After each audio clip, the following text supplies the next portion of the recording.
As foreign inspectors document evidence of likely war crimes in the city of Bucha, where officials say Russian soldiers slaughtered more than 360 civilians, others are pointing to the missile strike that killed more than 50 people trying to flee Ukraine as another example of such crimes. And the mayor of Mariupol is reporting at least 10,000 civilians are confirmed dead there, possibly more than 20,000. Ukrainian officials are bracing for even worse in the days ahead. Putin has appointed as his new war manager a Russian general known as the Butcher of Syria, so named for the atrocities he directed at civilians in that country. And Russia is scaling up in Ukraine with more troops, tanks, and other weapons, leading President Zelensky to call on the rest of the world for more support. They have to supply weapons to Ukraine as if they were defending themselves and their own people. They need to understand this. If they don't speed up, it will be very hard for us to hold on against this pressure. The second factor is sanctions. In addition to government sanctions, hundreds of individual companies have announced various levels of their own Russia sanctions since the invasion began. But as data out of Yale University shows, not all exits are created equal. And some corporations, as the New York Times headline puts it, just can't quit Putin.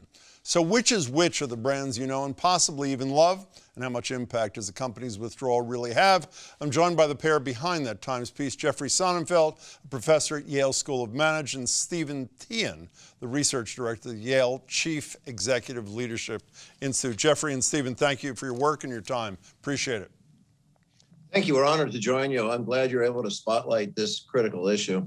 Happy to do it. So, Jeffrey, starting with you, you group businesses into 5 categories. Let's call them the Hall of Famers at the top, who have entirely ended their Russian businesses, and at the bottom, those who can't quit Putin, as I said a minute ago. Let's quickly go down the list. Let me put up the first 2 categories. Leaving Russia entirely, the roughly 250 corporations there. Suspending activity in Russia, almost another 250. Jeffrey, I have to say, my jaw dropped when I saw BP and Shell there, and I did a little more research and saw that Shell had lost roughly $5 billion. Are you able to say what motivated their move?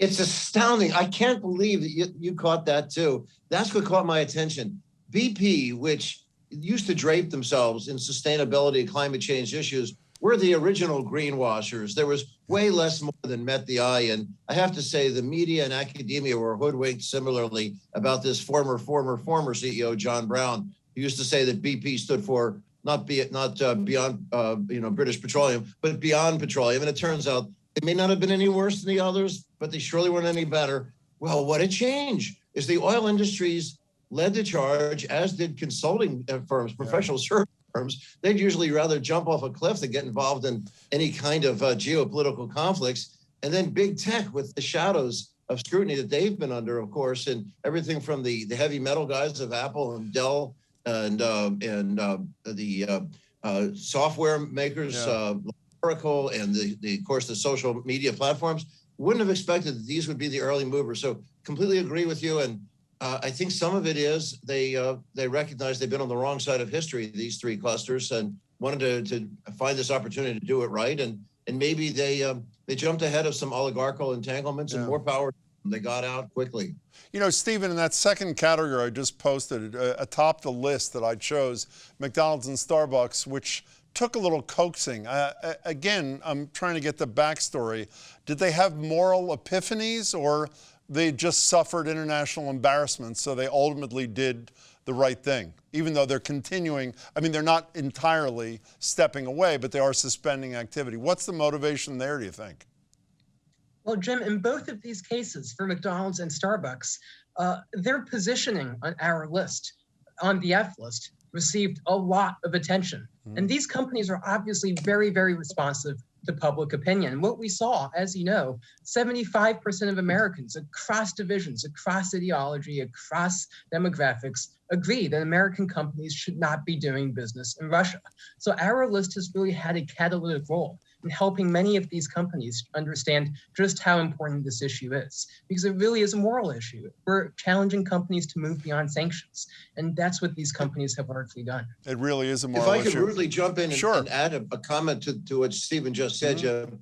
you've actually highlighted some iconic brands, which I can't believe that you figured out were a little bit slow. They weren't the first week. They weren't even quite the second week, but they do very quickly. We would have expected in the past that those kinds of companies that are consumer oriented are usually on the frontiers of social change, the sense of values of the integrity of the leaders, or their sensitivity to knowing how to read the self-interest.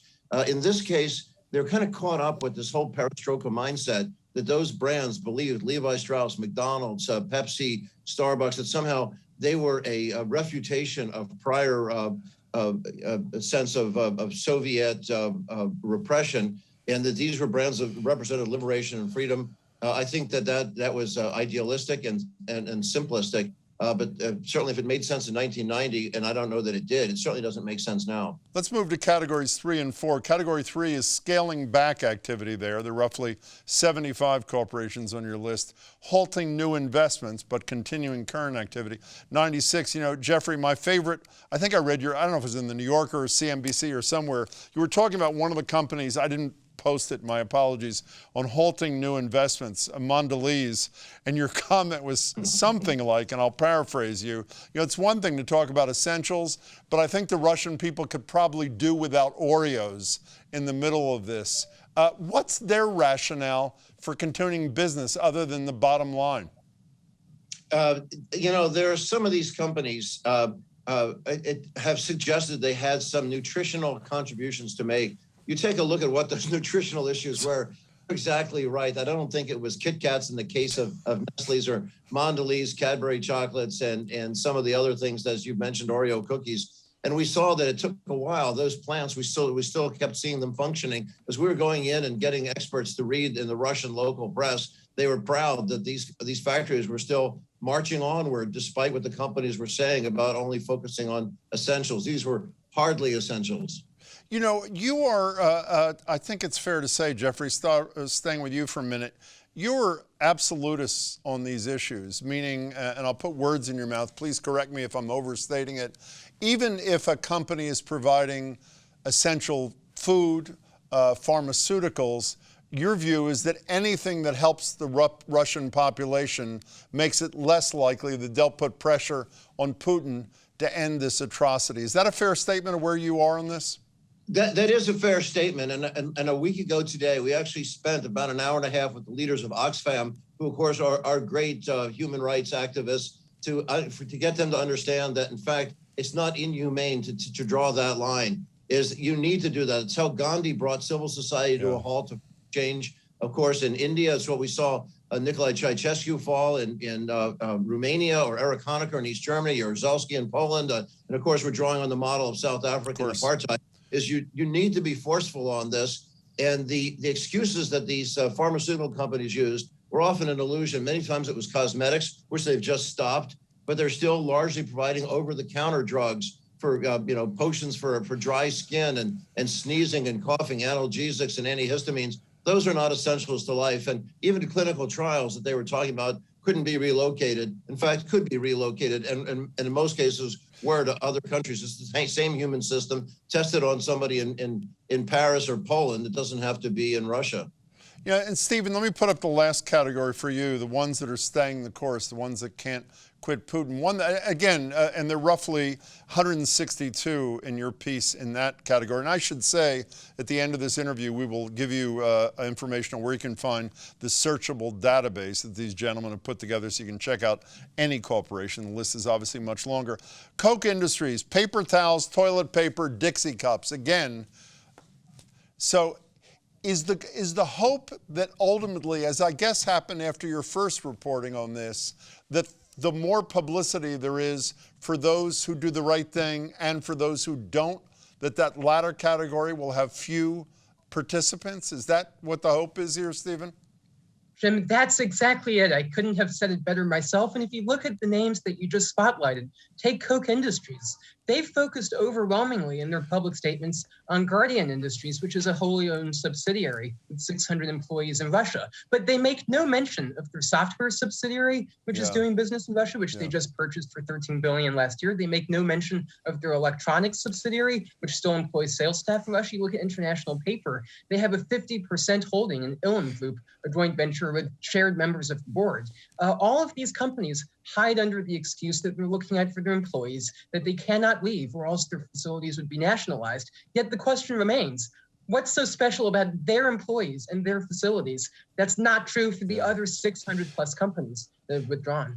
You know, Jeffrey, getting back to your absolutist position, and I don't mean that in a pejorative way at all, if the notion is that doing any business with Russia is bad business, indefensible, immoral, then is the next list you're going to do the countries that continue to buy oil and gas from Russia, giving them $1 billion a day to keep them afloat and able to finance their assault on Ukraine? Should they not be on a list? Did you by chance tap my phone, or did you wire our office with a bug? Well, I may have tapped your phone, but that's for another day. I'm serious. We're just having a discussion. We have actually industry indexes. We have company-specific indexes. We actually have, believe it or not, 31 different European countries. We probably didn't need to go quite that deep into Europe, but picking up various parts of the world, there are some disappointments, as you'd imagine. India, China is a mixed picture. It's a little better than you might think. You don't have time to drill down on it now, but it's very complicated country by country. And I think you're exactly right. If you would invite us back, that's all the incentive we need. We'll do it. Go down. But before I say goodbye and then do invite you back, Jeffrey, one last question for you. Obviously, the hope is that all of this and the withdrawal of the companies has an impact on the Russian people, and they in turn have an impact ultimately on Putin. But there was a piece in Axios today, and I'm sure it's not unique to Axios, saying that in some ways this creates a rallying behind Putin. It feeds the notion that the West is evil and out to get us, and we'll endure this. Quickly, if you can, how do you respond to that? The response to that is that it's an error. First of all, even there are some Russian experts who have been refuted by actual Russian experts in Russia that whatever they've been reading is not the real thing, is what they see on the ground, is that honestly answer a public opinion poll when some stranger is calling you. If you wind up with a 15-year prison sentence for using the word war, of course you're going to get that misleading statement. In fact, there's a lot of uncertainty in there that we're seeing coming in from family members and from people on the streets being laid off when they recognize, as we saw with South Africa, that the whole nation is being treated by 220 nations as a rogue nation. They're not going to somehow believe the propaganda that they are the lone liberators of the supposed neo-Nazi clan running Ukraine, that the whole world is crazy except for Russia. That won't hold up. No, I think that's nonsense. What it does prove is the totalitarian claims that Putin has total control over civil society break down, and they show him to be much weaker than he really is. Jeffrey and Stephen, I appreciate your time. You've done a huge public service, and I thank you and hope to see you again soon. Oh, thank you. Thanks, Jim.